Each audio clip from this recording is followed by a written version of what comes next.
spend, and leisure time to sit a while. There is a fair lady in this town who sorely has my heart beguiled.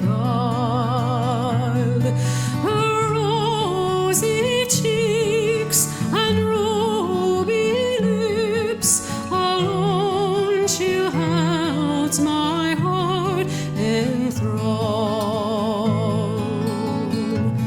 Then fill to me the parting glass. Good night, and God be with you all.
Oh, all the comrades that e'er I've had, they're sorry for my going away. And of all the sweethearts that e'er I had, they'd wish me one more day to stay. But since it falls into my lot that I should rise and you should not, I'll gently rise and softly call. Good night, and God be with you all. So fill to me the parting glass. Good night, and God be with you all.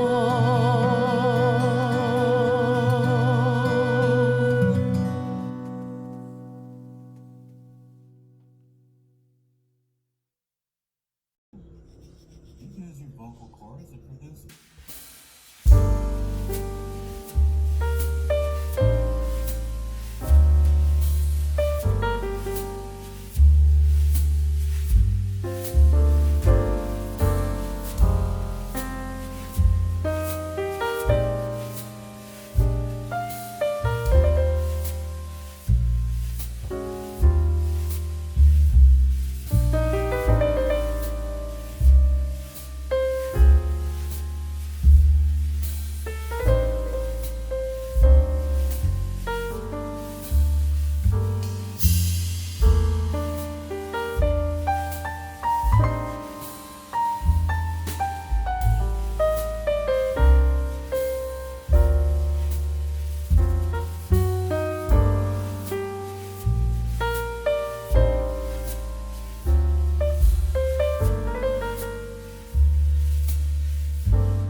money that e'er I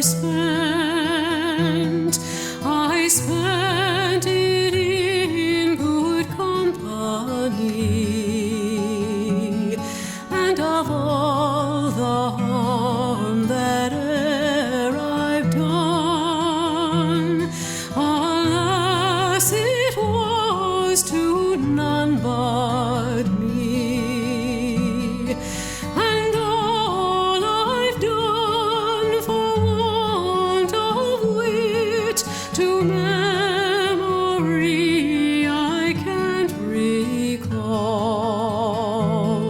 So fill to me the parting glass. Good night and joy be with you all.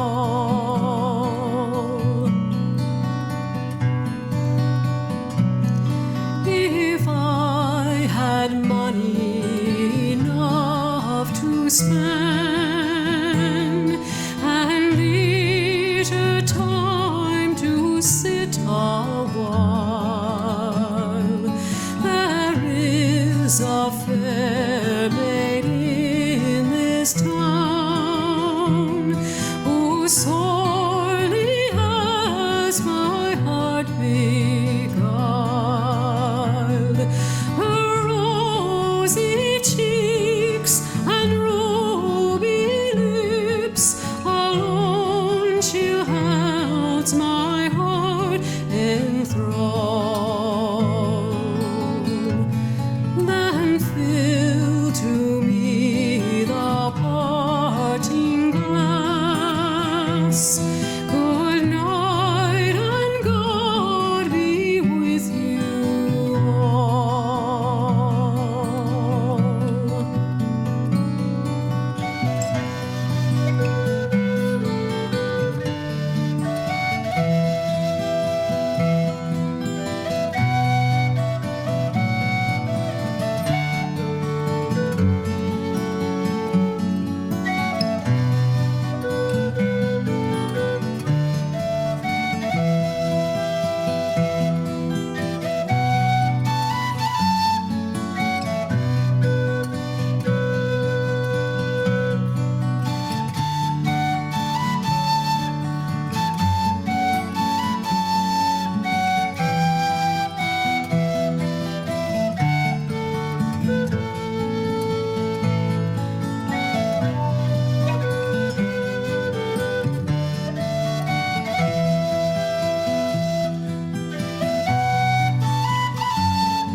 Oh, all the comrades that e'er I've had, they're sorry for my going away. And of all the sweethearts that e'er I had, they'd wish me one more day to stay. But since it falls into my lot that I should rise and you should not, oh, gently rise and softly call. Good night and God be with you all. So fill to me the parting glass. Good night and God be with you all.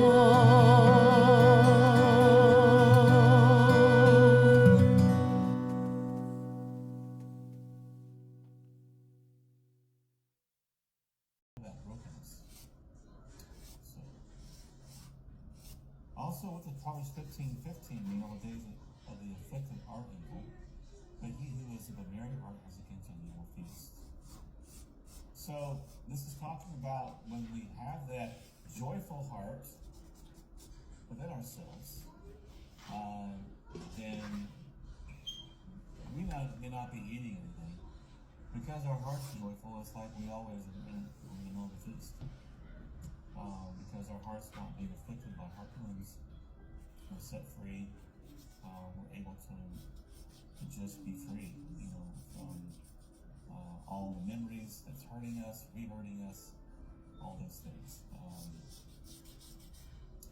So how are the days of the depressed evil? I don't want to be depressed. I have been most of my life. How do I do the gladness of heart continue with peace? You need to, if you have heart wounds from memories of people who've hurt you, those have to be resolved before your spirit is no longer broken. Because if you keep reliving and rehashing those hurts that have been, inflicted upon you, heart wounds, if you keep reliving them, it's going to keep hurting you over and over again. And so you can't keep reliving, re-hurting yourself by constantly living in those things. And if those things are still affecting you, then that has to be cleaned. And there's a process. There's several things that can block healing. Unforgiveness can block healing.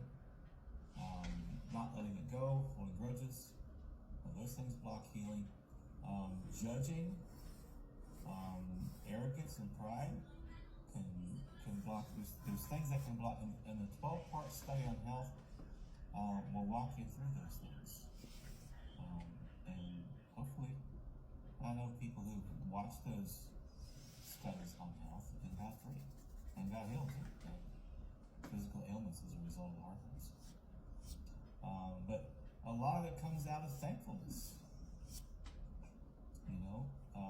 It says in the Torah, these curses come upon you because you do not serve Yahweh with joy and gladness of heart, thankful for the abundance of all things. So being thankful for what the Father's doing and has done and will do in your life. Some other keys.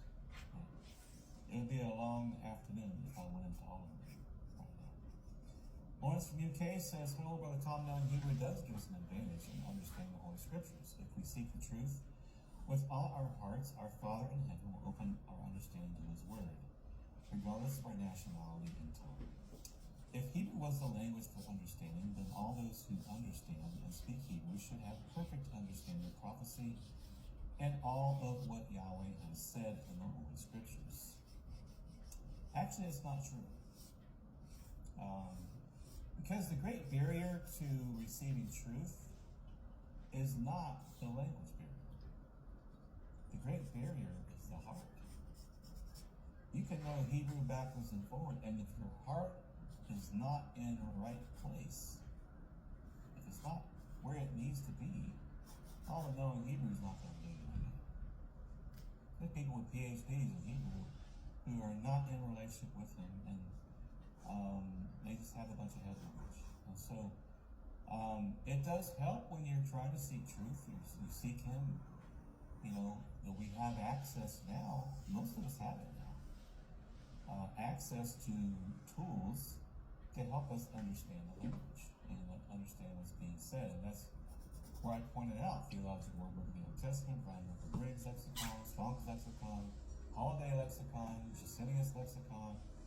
Those are all good lexicons for getting a taste, a flavor of the Hebrew word, and then how that word is used throughout the language. Blue Letter Bible, you can download it, put it on your phone, and search, and then on any verse, you just touch the verse, pulls up in the interlinear, and it tells you the Hebrew. You can read the Hebrew at the top, and all the lexicons, and whether it's like this one, the verb in the Kyle form, imperfect, second person, masculine, singular. It's all the stuff that you would need to figure out by knowing Hebrew is sitting here telling you what it tells you what imperfect is. It tells you what the call form is.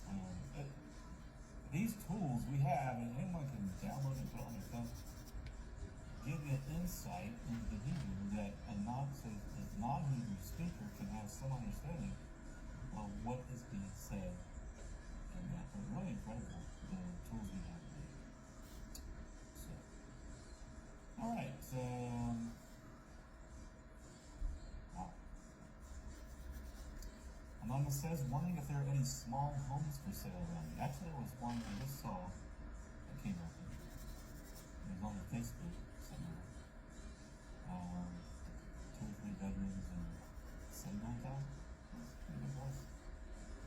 Not gonna find it too often. Anyway, Anonymous says, do the angels in the highest heaven see the Father or the Son? I think they would.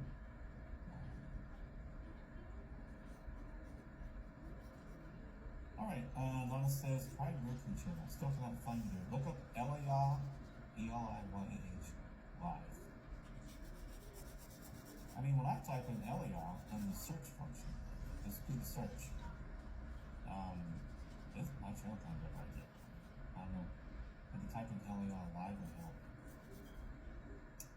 Anonymous says, we cannot see Yah face to face because we are wicked. Why would Satan even speak to him in jail? It's a different thing, I don't know why or how, and I don't know if Yahweh had to hide his face or something, or how it worked. It doesn't say. But somehow it could be that we're just different. We're not, created to be like a going place in heaven, going places on the earth. But Yahweh did it one time, really walk the earth and participate in conversation with men and such and fellowship. But now he can't, and there's something about the earth, something about us. You can't see his face and live. He's so righteous. But yeah, I wondered that myself. Why was Satan able to approach him in the book of Job? I'm not really sure. Because they didn't tell us. So everything would be speculation. Anonymous says, did you say last week we should pray every hour? I'd say a lot of women, if you're going to pray, person. It's hard to go an hour without praying. I can't say I'm one of them. I can go an hour without praying. But I would like to be at that point. I would say there's a lot of times throughout the day I pray, little prayers, especially in ministry. Someone wants to sit down and talk to me. Little prayer, Father, please give me a word to speak. Things like that. But it starts. I know it does. I've been in this place at other times. It starts with just knowing what to pray. And I think Yahshua's model prayer in Matthew is a good place to start in your prayer life. And there's a lot of things that are covered in that. First, Father, hallowed be your name. And declaring the sanctity of his name, his character, who he is. And actually I have a whole study on this. It's in the commands of Messiah. And I'll tell you where it is, actually.